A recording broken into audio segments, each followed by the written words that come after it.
Yeah. All right, we are back here live with you, and for our post game. And as we said during the broadcast, we have elected to recognize the class of 2021 as our players of the game. These kids finished their career at Torbert Field over 4 years with a record of 27-1 at Torbert Field and 48-4 or 5, I don't remember, overall. So some of y'all have been here the whole 4 years. Some of you a little newer than others, and we're going to give all of you a chance to talk. And mainly what I want you to talk about is how you feel about this year so far, tonight, and what it's meant to you to be a Chambers Rebel. So, Dean Sheffield, number 55, we'll start with you. This year's been a really great year all around. I mean, we picked up a lot of new players that helped us out. We got a whole senior line. We had one hiccup in the year, but other than that, it's been a pretty perfect year.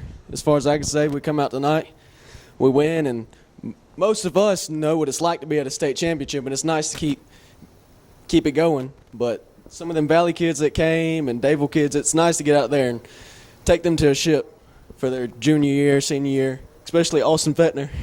This is his last year, so we have to go out there. We're going to try to win it.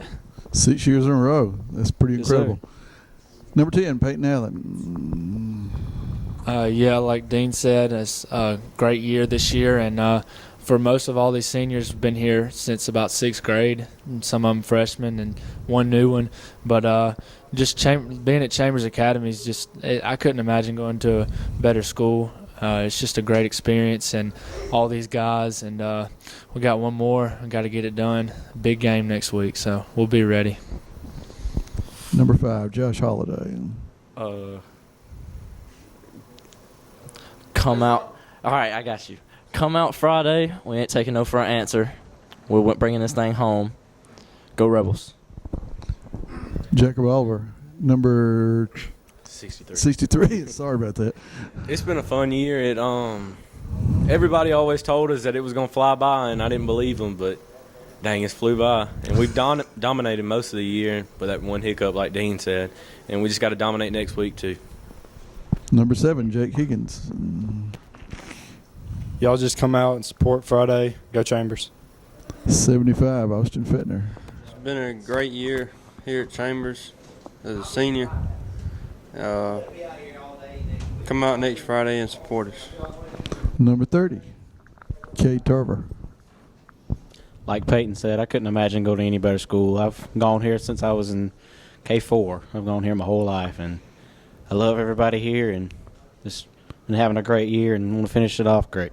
Just got to say one thing before Cade lets go of the mic. His granddad, Randy Lindsay, was on the first Chambers football team, and now Cade's a senior on the 50th football team. So that's a pretty neat testimony to the Chambers Academy family. And number 50, Luke Keel. All I got to say is that when I went to Davil, it was more like everybody was separated. And when I came to Chambers, it was more like a family, and I just felt more involved in everything. The coaches, they made it a better place.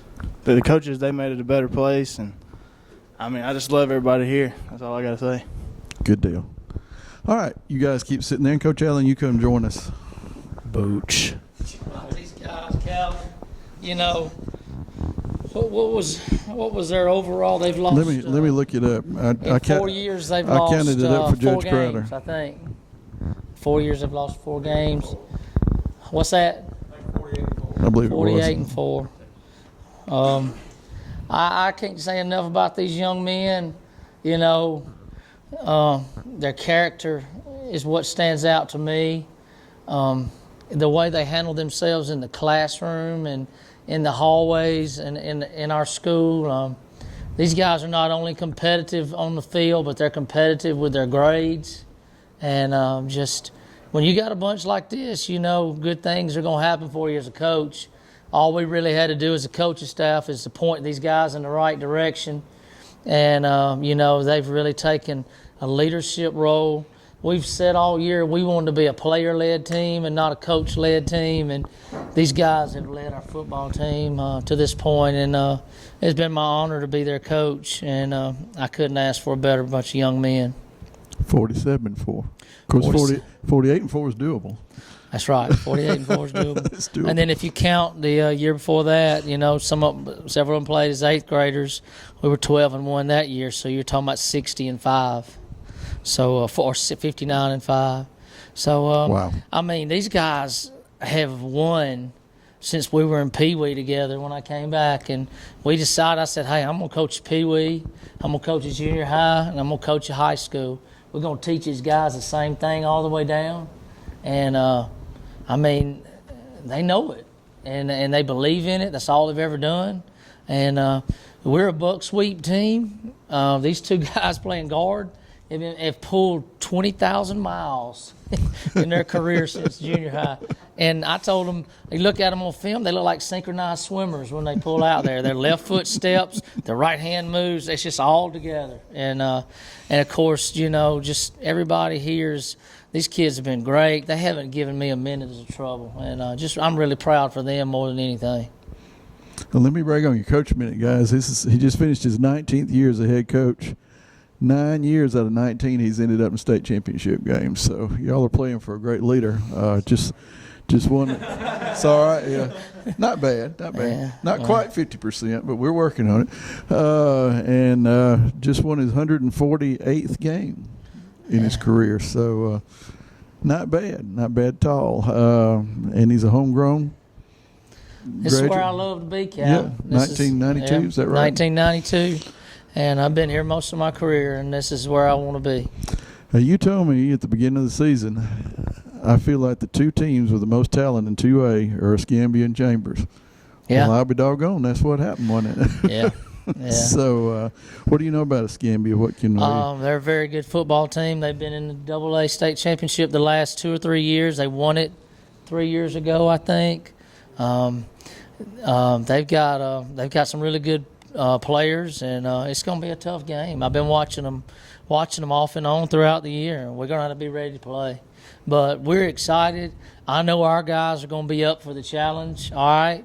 And they're gonna be ready to go, and that's what I know about these guys. I'll go to battle. I'll go to war with these guys anywhere. Absolutely, it's been a great year. 11 and 1, made amends for the one tonight. Yeah, by far, and I mean, wow. I mean, what can you say about a 51-20 victory? I mean, it was one turnover. Is about the only thing you complain about. Yeah, and I think we would have scored right there. We had a chance, So, but we had to have something we got to work on this week. Yeah. And I've been on Chop about his snaps all year, but he's done a great job for us. He knew the running back was getting it on that play, so he just snapped it to the running back. That's how good he is. The problem is the running back didn't know that too. He wasn't quite made aware. Huh? Yeah. He didn't get the memo. But one thing I want to say about these young men too, and because we can say it here at the C and the A, these young men love God, and they're humble. And if we're not doing that as leaders in this country, as football coaches, as whatever our profession is, if we're not pointing people to Christ, then what are we doing here, in this country? And these young men love the Lord. They do the right things. They're not perfect, but they're going to be great citizens. They're going to be great husbands and fathers, which is what we need in this country. And I think high school football has been a great tool to teach him how to be that. And I hope that's what they can say. The number one thing about our program is that we taught young people how to become men of God. And I have a lot of faith in these young men, and I'm just proud of them. I'm proud to play. I'm proud to coach for the C and the A. Absolutely. Don't know what else I can say about that except you won't say it, but I will. They've got great leadership. And yeah, I don't know any place in the AISA that's more fortunate than the Chambers Academy Rebels to have a football coach like Jason Allen that came home and took his team and his school to heights that they have never attained before, including a state championship. And now, most of the night tonight we said the game was at 2:30. I'm now told I was wrong. It's at 3:30. Okay. Yeah. But if you get that 2:30, you're going to be all right. And it'll be at Crampton Bowl. It's going to be Friday because the Robert E. Lee got beat. We're going to have tickets for sale. We'll sell them at the school office, or we'll sell them at Newman's Farm Supply on the square. They're $15 a piece. Y'all get your tickets. We're going to order plenty of them. Let's close the town down. Let's go down there and let's go win a championship. And if you can't make it, Chester and I and David will bring it to you live on YouTube. But we do need folks down there. And am I correct that we're the home team? I'm not sure. Because even number of years, the East team is. I think that's the case, but I'll find out for sure. So we think we're the home team, which means get a little bit better seats, especially if it's raining. Well, I don't know. That was in Troy. I don't know what. Yeah. I guess in Crampton Bowl it won't really make that big a deal. Right. I'm thinking about Troy, but because those seats are covered if you're the home team there. Yeah. But regardless, let's try this thing out in Montgomery. We've had enough of Troy for 5 years. Let's see what we can do in Montgomery. Let's see what we can do. All right. Well, with that, we're going to sign off with Coach Allen's famous sign-off, Let's which do it is all together, boys. All right, you ready? Here we go. It's great to play for the C and the A. Good night. Go Rebels. God bless.